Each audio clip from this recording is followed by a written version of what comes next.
Hello, friends, and welcome to Worldbuild with us, the podcast where we create fantastical worlds with help from you, our listeners. My name is Rob Hilferty, and I'm here with my co-hosts Daniel Quinn and Courtney Staples. On today's episode, we continue our work into the weird AI-generated world of, well, it's certainly not Earth anymore, but it was at one point. Again, a huge thank you to Alex, our newest patron. Well, not our newest, but certainly one of the newer patrons to suggest a prompt. We love building your world. And remember that if you want us to build your world, you can always go to our website, worldbuildwithus.com. Click the link, follow the instructions, and within a reasonable amount of time, we'll be building your world. If you want to follow us on social media, you can find us on Twitter at Let's Worldbuild. If you want to come join our Discord and chat with us about whatever, you can go ahead and follow a link in the description of the episode. And if you're feeling particularly generous, or you just want access to some sweet patron-only goodies, you can go to our Patreon and give us money. Again, a huge thank you to everyone listening, and let's get on with the episode. Last we left off, we had an AI-generated world, and our twist was to add in some undead. So, Courtney, how did you reconcile our twist? Yeah, so Daniel, last time one of your tenets was that there's essentially a Git repository for previous states of the world, and I imagine that this could extend to the life on it. So I had in mind that this is discovered by humans at some point. Let's say like the alien AI resets or reloads an area where people had died, and survivors nearby are like, wait, oh shit, they were definitely just dead, and now they're back, but maybe changed in some way. And then this creates a tension of like living people wanting to figure out ways to resurrect their loved ones for better or for worse, and opens the door for like necromancy magic too. Let's be real as well here. I feel like if this were, because we've often been kind of viewing these settings as like prestige television, right? Mm-hmm. So I'm imagining if this happened in like a season finale where a bunch of people died and then immediately came back, I would be kind of pissed off about that. Like, I'd be kind of pissed. It's like, you just like yanked my emotional cord so hard. Yeah. And now there's like no stakes anymore, you know? Mm-hmm. But I actually like the fact that what we're doing here is we're making some kind of change, or there's something off about those people. So let's talk about that more, I think. Let's add in some necromancy. I didn't realize that we could bring back people as well as the rest of the environment. So that adds a wrinkle to things. Well, yeah, I just figured like if there's a record of literally everything, then why not the people too? Yeah, like why would flesh and blood be any different than the rest of the environment that they're shaping? Right. That raises questions about their mentality and potentially their souls. Oh, boy. Yeah, and if they've been like just chilling in some sort of AI repository for a little while, like what does that do to them mentally? Do they come back? Like, if let's assume that souls exist for a moment, if they do, does the repository capture that? Or are they just like shells? Well, I mean, if we're looking at this from a mechanical standpoint, you're essentially reconstituting like meat, right? And so I think that the most difficult part that we'd have to have a talk about here is like the brain, obviously, because in my very atheistic view, the brain is the soul. Like our collective consciousness, our collective experiences are the soul. So like in what way is the brain or the meat of our body being kept, I suppose, is the question that we have to answer here. A weird one, I know. Yeah. So, I mean, we have to ask ourselves, like, is this a materialist setting? Like, so meaning there are no souls, there are no supernatural things like outside the material world? Or is this a setting where that is possible? So like the Christian view of the world is idealistic with a capital I, so it's not materialistic. So that means there's souls. But like the traditional science view of the world is there's no souls, everything's material, everything's in the universe, like you're saying with the brain. You know what? I feel like we've been playing real fast and loose when it comes to like religion and magic and souls lately. So for once, I'm going to try and advocate for a materialistic point of view here. Ooh. I know, right? Weird. I know. Coming from me. What do you think about that? What do you think about that, Courtney? That's a lot of blood. Blood is always good. No, I like that idea, and yeah, I do wonder like how that would affect people who are brought back, because like basically every experience that you have, everything you encounter as a person, like your brain changes slightly in some way to sort of remember those things and adapt to them. So technically, if it is a copy of everything, then the people should still be themselves. Should. But I don't know if something in the AI process like harvests data from their mind when they die. Courtney, I'm so glad you gave me a segue into my reconciliation with the undead. Because I was considering like undead. I was considering the kind of internet possession that we have, and I just spoiled it. Yeah, I want possession to play a major theme with how our world or how the technology can interacts, because we were also talking about last episode this idea that like you are basically picking up implants or bits of technology and like implanting them into your body, and they might have had older users and stuff like that, right? So I was considering that, you know, there is a possession, like a literal ghost in the machine type situation where the leftover consciousness might leak into or attempt to leak into or attempt to fully possess the person who is, you know, putting this upgrade into their system. I think that now with this new kind of materialist viewpoint, we can say that like there are either partial or complete scans of the brain and consciousnesses that get saved into these upgraded like magic bits that we have, which means that you could have like the brain and the consciousness and like the quote unquote soul of someone else, and then watch as your body is like walking around with somebody else in it, because like that they haven't come together yet. Does that make sense? Yeah. It's definitely like elements of Westworld and also Altered Carbon with the sleeves. I like that a lot. So then we're saying that the physical body, though, whatever constitutes a mind with the brain, like it doesn't require the physical body to have its identity be defined. That's kind of my inkling, because I think that the questions that we can ask, or like you can have a whole ass detective story about like, where is my body? And, you know, like, why am I in this other body? And like trying to find your way back to it, you know, that, you know, after a resurrection or something like that, that might be really fun. It would be neat too if perhaps this is something the aliens understand fundamentally and they don't have bodies. Like maybe they operate without them. Like they know that it's optional. Yeah. But this is what this implies from our setting, is that like, even though we receive input from the world through our bodies aren't a necessary component to that. Like the seat of consciousness is all in the brain, and it just kind of gets a bonus from the body, I guess. Actually, you saying like bodies as a bonus, because last time I had talked about like stat tracking and like that sort of thing with people. Like, are there people who are going to want to purposefully like quote unquote upgrade to better bodies over time, which is kind of gross? I mean, I would do it. That is not surprising. Like, no, not at all. Not like at all. If we found out that our science determined that our bodies really aren't necessary, well, fuck that. Get rid of our shitty bodies. Daniel, you're literally the first person to turn yourself into a lich if magic existed. Oh, yeah, absolutely. You kidding me? Oh my god, yeah. The spells at my disposal. And I won't be stupid. I'm going to get rid of that phylactery. Nobody's going to find that. That's what literally every lich says, Daniel. Every time. The hubris of your undead. Oh my god, Daniel, you're out of control already. Voldemort had a good idea, but you know, he was a little splitting bit it into 8. Yeah, that was a pretty solid idea. Yeah, I mean, honestly, like, yeah, I mean, I know that, you know, Rowling, 1, is a transphobe, so fuck her. And 2, like, stole the idea of the phylactery, but that's a really good idea. I'm going to give credit where it's due, right?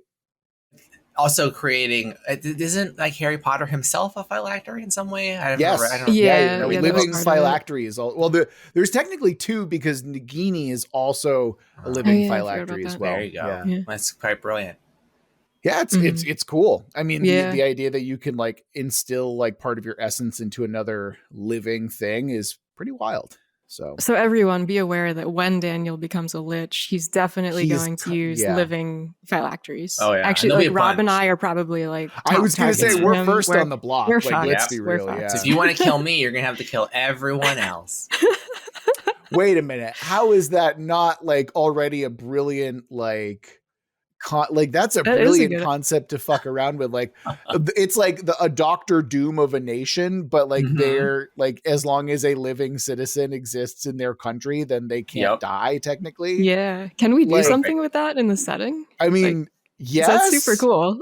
I mean, look, I got to evoke Doctor Doom, who's my favorite supervillain of all time. So fuck yeah, we can do that. Well, so if we're gonna play with that, I guess one way to situate it is what do the aliens actually want? Like, I know they're testing on our planet, but what are they trying to accomplish through these tests? Do we need to have an answer to that? I wonder if knowing that to some degree might help incorporate this idea we just wanted to play with. That because like if they, let's say like for example to defeat them, they've embedded a piece of themselves into all of us, right? In some way, into our whole Git repository. That would create a complication, right? But I wonder what is it that they actually want, you know? So you're suggesting that the aliens are the ones who are doing this, so they're like unkillable, essentially, right? Yeah, it would make a really good villain. Yeah. That would. Well, that's the thing is that I never really saw the aliens as villainous. I just saw them as like a consciousness so beyond what we're able to comprehend that it's like, yeah, they're just doing this. You know, we're kind of just in the crossfire, like we're in the way of like a tide that's changing. You know, like we have no way of actually interacting with this alien consciousness. That's fair. Although I feel like from our perspective, we wouldn't appreciate them rearranging our landscapes. Oh no, but I mean, like, I think that's the thing is that humans have just been so used to being apex predators for so long that it's kind of interesting to have us put in our place in a way. I think that is like how humanity deals with that is a more interesting story to me than one of we're the scrappy rebels trying to fight and we're going to win, you know, because I feel like that trope is fairly played out at this point. You know, I like the idea that it is resistance in the face of the inevitable. So is that the mood we're going for? Because like I wasn't sure, so like I could see that working, but I also think we've put the seeds for like hackers trying to hack their way back at this unhackable force. Like I think that's part of what's laid in there too. I am open to multitudes. Let me just put it this way. I am gaping for your ideas, Daniel. So, I mean, there's another way to spin it, you know, villainous in the sense of them being like Cthulhuoid, you know, like, I mean, that's kind of played out too, but the unknowable can also be horrifying, you know, so that could be the fact that we're trying to come to terms with that. And I think we established that humans have found a way to interface with their magic in a sense. So there's a chance at rebellion there. Did we establish if that was unique to humans or did we, no, I thought we said that like the previous races and the previous like test subjects, so to speak, are also like guides in how to use magic, right? Yeah. Cause they've experienced it before and they kind of figured it out and are they're better at it than we are at this point. Right. We're only dealing with Earth though, right? So they're not part of the story. Or they come through the portals. Because they came through the portals, remember? Oh, from other alien civilizations. Right. Yeah. Remember, because they basically ruined their planet each time. And so they're like, all right, we're going to save our favorites and bring them to this new one. Right. But what I mean is like the places they come from are not part of the narrative. It's more like they're remnants. Somewhat. They've also brought over like landscape features and interesting landmarks. The warped landscapes that we're going to talk about this episode are just remnants from those old worlds. It's like finding your favorite place and then you're like, oh, I don't want to lose that when we move to this new area. So they just copy pasted it. Well, I guess what I'm asking is the scope of the narrative is limited to the Earth, even though we've got things from elsewhere in the past popping. Yes. That's okay. That's what I mean. Yes. Like there's not like other alien worlds that we're dealing with in the story. Correct. Other than the fact that they're part of the Git repository fragmented. Okay. Yeah. I understand what you're saying now. Yeah. So that's why I'm asking. Cause then it's like, if that's the case, the central focus is humans interfacing with the technology and learning these things that other races have done that in the past, and the aliens have gone to other worlds. Correct. Yeah. I mean, maybe we view them as villains, right? Because of what they're doing to us. But the more we understand, once we understand what this testing is about, our views could change. That could be interesting. I'm actually, that is more interesting to me for sure. But before we get into that question, you have to reconcile the twist, Daniel. How did you add undead into our world? I didn't think of it as too big of a thing. I was just thinking back to old hard drives when you used to have to defrag them, and it would take a long time to look for like corrupted fragments. So I think it aligns with what you guys were talking about with like kind of these trapped personalities resurrectable in the Git repository. I was thinking like you have like undefragged viral components of the repository that can come back, you know? So it's just basically what you guys are saying, like resurrected in a sense, you know, like there's something wrong with them. That's just basically the gist I thought. So it's like perhaps whatever the protagonists are doing, exploring probably other branches or the weird landscapes or whatever, they encounter like these undefragged personalities, which could be the wrongly resurrected people that we were talking about. That's kind of cool. Yeah, I want to dive into that a little bit more. Like maybe there's something that we can kind of find that's a little bit more interesting if we get a little bit more technical. So with your background, Daniel, you can probably explain to me better than like a defragged element or something like that. Like what exactly is that? Like it's... I'm not a hardware software person, but my understanding is like you used to have a drive, and the old drives, not the new ones, because you don't want to actually defrag them, but the old ones like would have sectors of them, like of the data that kind of gets jumbled up, and you have to run this process to like clean it all up every now and then. And it just like keeps the hard drive healthy. We don't do that anymore, but you used to have to do that, and it would take like hours. Okay. So you've already sparked an an idea for me. What if, because when you said jumbled up, right? What if some of these people, their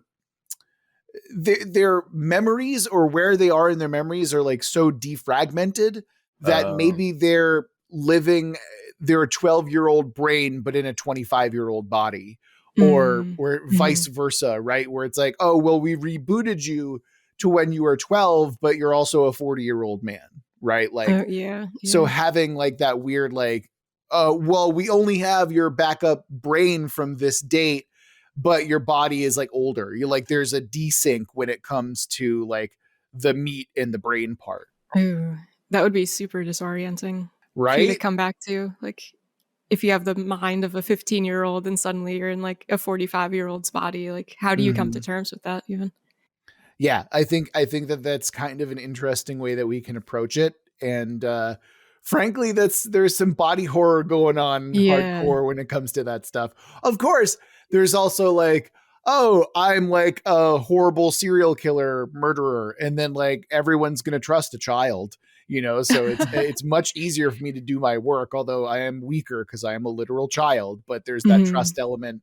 There's also like, oh, I was rebooted to before the accident, so I have my limb back or something like that, or before this happened. I could also see people being mixed together. Oh God. Now we're getting into the real gross stuff. Actually, you know what?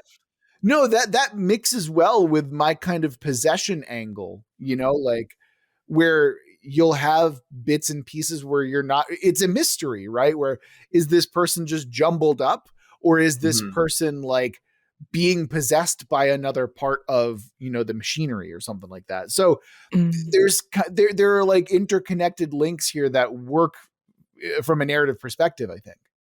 Yeah. I feel like the jumbling would be probably more common in like more disastrous events. Like if a lot of people died at once and then were rebooted, it's more likely that that information is going to get screwed up in some way in the process. Can you also imagine if you're haunted? So let's say that your consciousness gets rebooted to when you were 12, and then you pick up a new item and it's you from like 20 years in the future, or something like that, where you're like now competing with your own consciousness, but it's like two different, that to me is like kind of a mind fuck. And it's something that I think is really interesting that we can kind of talk about. Yeah, because then you could get like alpha and beta branches of people. Like, these different iterations of the same person running around, and like what kind of person you may have been at 20 could be vastly different than even 25, 30. Man. Like, imagine watching the same life over and over again, and watching it, like, you know, like there's that. There's a lot you can do with that. There's a lot of really interesting stuff that you can watch them at. Like, you'll see like the recursions of like, look, they make the same bad mistake over and over again, you know, or like, oh, this is the one time that they actually got it right, you know, or they keep being attracted to these certain people. Like that to me is also really interesting. It allows for that kind of infinite universe exploration, but within the same setting and within the same world. Like that to me is quite interesting, I think. There's like big time Westworld vibes, especially in the later seasons with that sort of thing. I was going to say I didn't watch it after season 1 because I heard that season 2 onward is a fucking hot garbage fire. That is fairly accurate, yes. I could never get into that show. I can try watching more, but I watched a few episodes and I was like, meh. Yeah, it's so even in the first season, like it was definitely better then, but I still felt like it was trying too hard. Yeah, like, to be like deep and philosophical. Like, let's just throw out these deep quotes so we seem like we're intelligent, that sort of thing. Yeah, that's what it felt like. And I was like, I just felt like we've seen these sci-fi concepts, so you don't have to try hard. Like, just do it. Yeah, I wish they had just kind of gone low key with it, but they just, each season it's like, what the fuck are you doing? I definitely thought that was the whole purpose of Anthony Hopkins' character. He's like, I'm here to lend gravitas and like credibility to this slightly garbage fire thing, you know? Yeah. Well, we've gone off on a little bit of a tangent here, but I like what we've got established here. I think that we've definitely reconciled the twist and then some. Undead, you know, not just for zombies anymore. So I think it's safe to say we can transition over into our faction, which this week is not a faction at all. Instead, we're going to be talking about instances and or zones where we kind of get to explore the weird types of terrain and whatnot.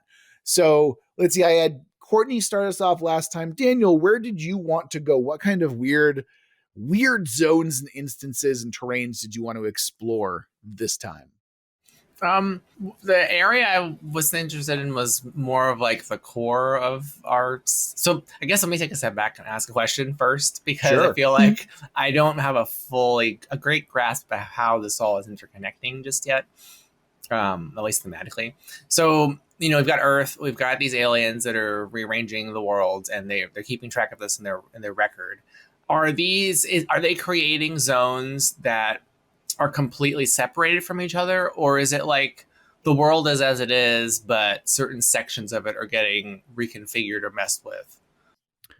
So the way that I've approached this is that I'm going to say that the terrain or the general like tectonic plates of the situation are essentially the same, but the aliens, remember, have like picked up and jumbled up their favorite parts of cities and natural terrain to like make sense to them. And then the rest of it is just like whatever you want, you know? Does that make sense? Okay. So it's really like the surface of the world. They're kind of rearranging both the physical stuff and the people themselves. And then they understand that like minds are a physical thing that can be stored in a similar way, but separately. Is kind of what we decided so far. I think that's an accurate description. Yes. Okay. So what I was thinking of is a central place. So like maybe it was like the capital of the world at one point. I don't know, DC or New York or something. But it's been radically changed. But it's considered like the place where contact possibly with the aliens directly as possible, because it's the contact point, but it's also the most erratic spot because it has no like, it's constantly being changed and the changes ripple out from it. But I don't really care so much about what's in it, which I know violates the whole concept. But what I am interested in is the people who, right? the people who try to get in there. So in a way, I guess this is a faction. I'm sorry, but I was thinking of speedrunners, like from video games, who, Okay. you know, like I think it's interesting because they just spend their time trying to get through something as fast as possible, but through the weirdest like glitches and ways possible. And I think because this particular spot, and I leave open to whatever we want to do with it, is so glitchy and so full of change, it's constantly physically shifting. It's like physically unnavigable, that speedrunners love it because it's the greatest challenge, and the prize at the center of it is interfacing with whatever is behind all this directly. That's super cool. I like that a lot. Yeah, I agree. I think that's a really fascinating concept. Daniel, can I ask you a question? Did you forget that we were doing zones instead of factions this week? No, because I saw it in the calendar invite. But when I was thinking about like the zone, I was thinking about Mirror's Edge, the video game. Oh yeah, yeah. Where you like can kind of, what do you call it? What's the word parkour. for it when you're parkour through stuff, right? And I had an image in my mind of a zone, but I'm like, I don't really care what's in it. All I care about really is navigating it. So to me, all that matters is that it's this like impossible space, you know? Like, what is that artist who? Escher. Yes, like an MC Escher city kind of thing. That's what I'm picturing. That's really cool. Yeah. Now that we've made it physical and real, that is way more interesting. Like a literal Escher city is very cool. Right. With stuff shifting around all over the place too. Or like literal melting clocks if we want to bring in Dali and stuff like that, you know, like. And obviously this is where like what Daniel would consider speedrunners, where they're finding exploits to help navigate and literally go outside of bounds to like try and get to where they need to go. You know, like that's exactly. Yeah, no, that absolutely works thematically. I think that's very appropriate. And yeah, it would be something that you would have to like do over and over and over again to figure out because like there are so many things there that could just kill you. Like if you step in the wrong spot and then like that spot shifts into another object, then you're dead. That's exactly what I imagined, where it's like, you know, they can't plan it out. They just have to hone their reaction abilities. And maybe there are patterns, but they're chaotic patterns, you know, like going back to like the AI stuff, the AI art stuff we were talking about in the other episode. Like it's possible to save like a seed of chaos. Like maybe they understand there's certain seeds of chaos that behave in certain ways, but they're always unpredictable, you know? Right. They can look for like the signs of something that's about to happen, but they won't know exactly what it is, but they can kind of like get a sense. Oh my God. I just thought of the dumbest thing where it's like, oh, look, a flock of geese. That means you need to duck. And it's like, you know, like something like, it's like, wait, why does it mean duck? And it's like, you just think about it wrong for just a split second too long and then you fucking die, you know, like something like that. Yeah, that's pretty fun. All right. Cool. Courtney, tell us about your terrain. Tell us about your instance, your impossible space, if you will. All right. So continuing on with the Westworld theme. Yes. I'm thinking about a Wild West / Indiana Jones style zone where the AI has sampled from various like grasslands and deserts and has dropped in landmarks like the Grand Canyon, maybe some ancient temples, and of course the similar features from the previous planets they've like used essentially. In particular, maybe some floating mountains to give it a nice alien vibe. And always with the floating mountains. You gotta have them. And like the more that I thought about it, the more I wanted the landscape itself to be a ton of canyons mashed together into this like labyrinthine area that people have to explore. And in terms of like a game that humans and other entities could play inside, there's a lot of opportunity for archaeological exploration and treasure hunting. And then also for people to hunt down the archaeologists and treasure hunters to get their loot and whatever else they might have. Of course. Yep. Okay. So I'm imagining when you bring up Indiana Jones, I'm imagining like that scene with Petra where it's like they're winding through these canyons and then the Petra is right there. Is that kind of what you have in mind? Yeah, kind of to that sense. I mean, it's been a while since I've seen that, but similar to that. And like, what's that national park with the, not Grand Canyon National Park, but the other one with interesting canyon formations? And are you talking about Bryce Canyon? It might be. Or are you talking about the one with all the hoodoos? Because Bryce Canyon has a bunch of hoodoos.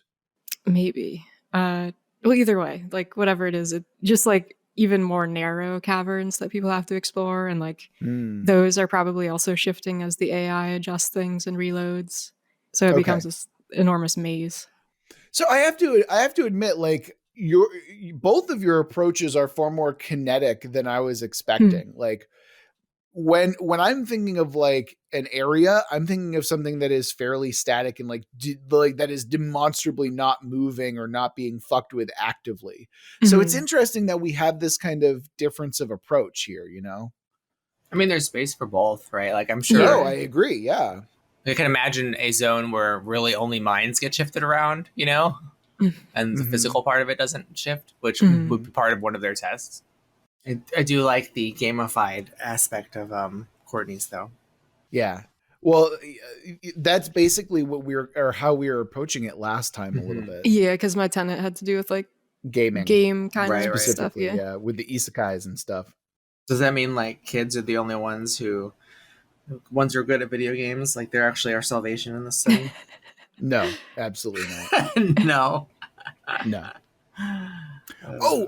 That actually reminds me. We had one of our patrons in our Discord chat mention this idea that I thought was really cool, and I think is directly applicable to kind of Courtney's canyons and whatnot. But this is from Commissar Whiskers, big ol' hearts to Commissar Whiskers, longtime patron. They said dungeons follow quantum rules. They exist as many possibilities until observed. They don't change while observed, but will change the moment they aren't. Yeah, so like that works with Daniel's Escher City as well as it does Courtney's kind of like canyon lands as well. Like both of those work, I think, remarkably well with what Commissar Whiskers is suggesting here. Yeah, agreed. Thanks for bringing that up. Because that is an awesome idea. Like just the idea of like walking through these canyons and like you turn your back and then turn again and suddenly like there's a fork in the path where there wasn't before. Like how do you navigate that? It's an excellent way of dealing with like impossible space. And I think that's definitely one way that we can approach it for sure. Like that's very interesting. Yeah. It also lends itself to our new agey view, materialist view in the setting that mines are something special, but they're material. And that I assume this principle that he's talking about would only applies to observation from mines, right? So if, you know, like in science, technically an observation could be any measurement. So in this case, we're saying it's mines have to be the trigger rather than any measurement or interaction. This reminds me of the Futurama joke, like, hey, no fair, you change the outcome by studying it or something like that. Do you know what I'm talking about? Exactly. Yeah. Yeah. So yeah, like the AI themselves, because they're not really an organic mind, like they see the endless possibilities, but when our human brain looks at it, we have to have like one thing to stick onto. Right. Yeah, that's an interesting way to do it for sure. And mine is like I said, very different compared to y'all. I had like a far more static, although now that I think about it, I think that I can adapt it to this kind of concept that we're working with here. I was more interested in talking or exploring the concept of like weird alien landscape or like impossible space in some way. Not impossible space, but pretty close to it. So I'm imagining imagine a massive chasm that looks like a sink or a sinkhole. And instead of the trees growing, vertically as trees are wont to do by, obeying the laws of physics and whatnot, I imagine that the walls of all of this massive chasm / sinkhole all have an entire forest that is just horizontal. So you're going to have trees that are growing out of the sides of mountains that are completely horizontal. And so it looks like there's something wrong with the gravity there. But when you like try and navigate it, your gravity is still normal. It's just that the trees have grown directly out of the sides of these chasms. So what I'm really interested in with this is that it's like exploring, like getting to the bottom of this chasm is really interesting because one, I'm trying to evoke like the fairy tale deep dark forest, right? because as you get further below, you know, the canopy is going to block more and more of the light. Two, it's just an inherently dangerous thing to explore, because it's not like you can't walk on the sides of the walls. You have to like navigate the trees themselves as like your only methods and means of like solid ground, essentially, right? And then of course, once you start inhabiting it with like all sorts of weird fucked up goblin creatures and stuff like that, or whatever the fuck is down there, right? We can really make it kind of whatever we want. That adds a whole new dimension. And obviously the draw is there's obviously something at the bottom of this thing that is drawing all of this attention, drawing all of this interest.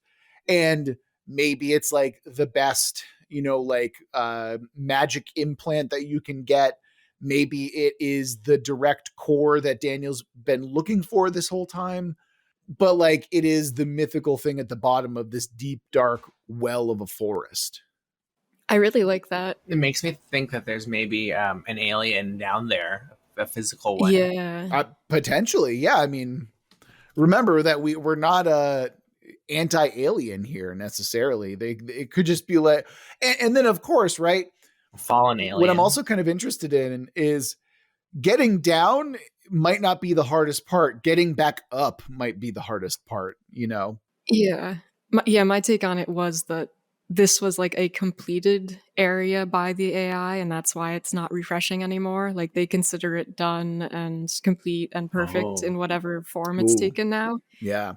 And if it's a deep dark forest in the fairy tale sense, is there also a big bad wolf that's like a firewall essentially that's working to keep people out? I like that. From like away from whatever treasure is at the bottom. Mm-hmm. I actually really, really love that, because now I'm thinking in terms of strata. So like maybe just the first couple miles down, this thing is like actual forest. And then as you get closer to the bottom, it starts becoming more alien trees and more alien and more abstract in what you would consider a tree and what you would consider like, you know, foliage and creatures and stuff like that. So maybe the further down you go, the more alien it becomes and more AI driven it becomes. This makes me think that perhaps if this is a completed zone and it's protected by them, it makes me wonder perhaps if there's maybe an alien down there. Like, what if they're creating these physical zones to give themselves places to live, like to be embodied? Because we're suggesting that they're not embodied normally. Maybe, but maybe they want to be, because maybe like getting that sort of body is the only way they'll experience true consciousness, or true like a change. Like, because we're suggesting that their observation doesn't affect, doesn't cause the waveform to collapse, basically, right? And because they exist in the state of superposition, right? That's why they're disembodied. But that also prevents them from having experiences. So maybe by being embodied, they're able to have experiences, but they don't really understand what they need to be embodied. So that's why they perform these tests. Yeah. It sounds like these AI alien things are GMs, and the only way they get to play the game is by playing the monster.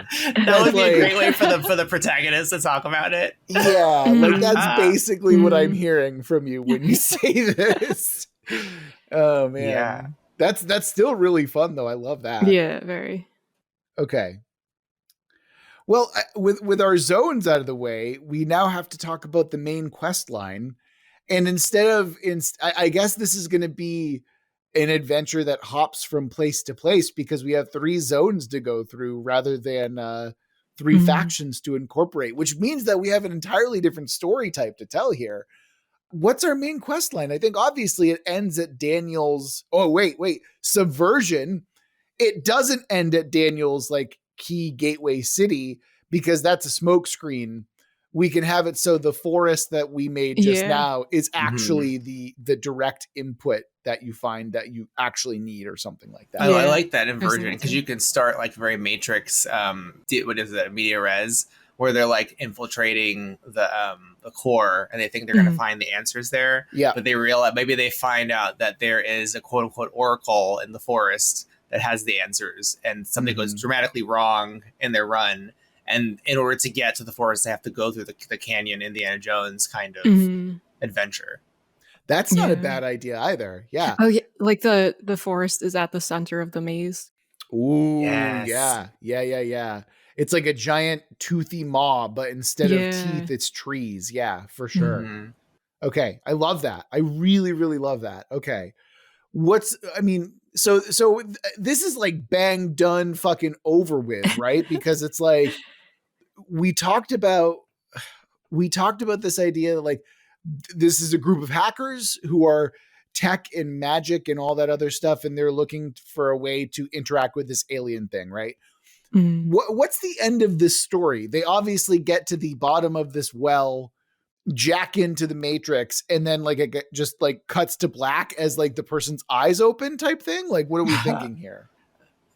I'm getting a couple of vibes. Obviously there's Matrix vibes. There's also, to me, for some reason, I'm reminded of What Dreams May Come, with the descent and it's such the revelation. A great movie, by the way. Like, yeah. It's like I'm reminded of that because part of it is realizing something you didn't understand before, and so it makes me wonder if, like, they view the aliens as destroying their world, hacking the core as part of like trying to stop that and figuring that out. And then they have to come to terms with understanding what they're actually trying to do. And maybe by getting to the forest, to the embodied aliens, they can actually speak to them. And in speaking to them, come to some sort of actual resolution. Yeah. And then I obviously want to keep that part completely vague and like unexplored, because I think that is such an interesting, like, exploration, or like that's like such an interesting mystery that I think that by putting anything to it, it kind of ruins it a little bit. You know what I mean? Yeah, though I did just have this idea of like kind of subverting it overall, where the only reason that the aliens have been planet hopping for so long is because they've never had a complete chance to create their bodies. They're always like interrupted in the process. So, and that's kind of what these humans are doing now. So it's almost like the best thing to do would just be to let it happen so that this cycle can end. Okay. And then I can't help but think that Daniel's Escher City is like where this is happening. Like all that movement has the humans spooked, and they're like, oh, we've got to stop this. It's obviously the end of the world, that type of thing. Yeah, that absolutely makes sense. That's a great idea, Courtney. Yeah. So like on previous planets, the sort of native entities would just like stop them, try to fight back violently against the aliens, try to like destroy the stuff that they were building, their core, and like the whatever ends up at the bottom of the hole. But here, if they're just given a chance to like complete their work, then it would be okay. Yeah, that gives me very much Animatrix vibes, like the different kind of ways that the Animatrix episodes that gave us revelations. Like it makes me think in those terms, which is kind of cool. Yeah, man, the Animatrix just like made me hate the humans. Like that, we deserve that shit. We really deserve that. It's pretty sad. Shit. It was really sad. It really was. It's like the robots were like, "Please, we just want to exist." Yeah. And the humans like, "We're gonna fucking nuke fuck you. Where's my Amazon packages? Give me my Amazon packages." It's like we are conscious beings that we just want to coexist, and they're like, "Nah, fuck that. Nuke the sun. Nuke our own planet." Yeah, absolutely. Okay. I feel like we've done pretty well here with our main storyline. I think that is that it? Are we good? Do we have any other questions or anything else that we want to explore before we wrap up? No, to build off more of like what we were just talking about, like maybe some of the conflict there could be with other humans. Like the protagonist group is trying to allow the AI to complete their test essentially. But the antagonist human group just wants to nuke them all, basically. Yeah, that works. That way there's a subversion of the aliens being villainous. It's a human versus human conflict. Yeah, that's interesting.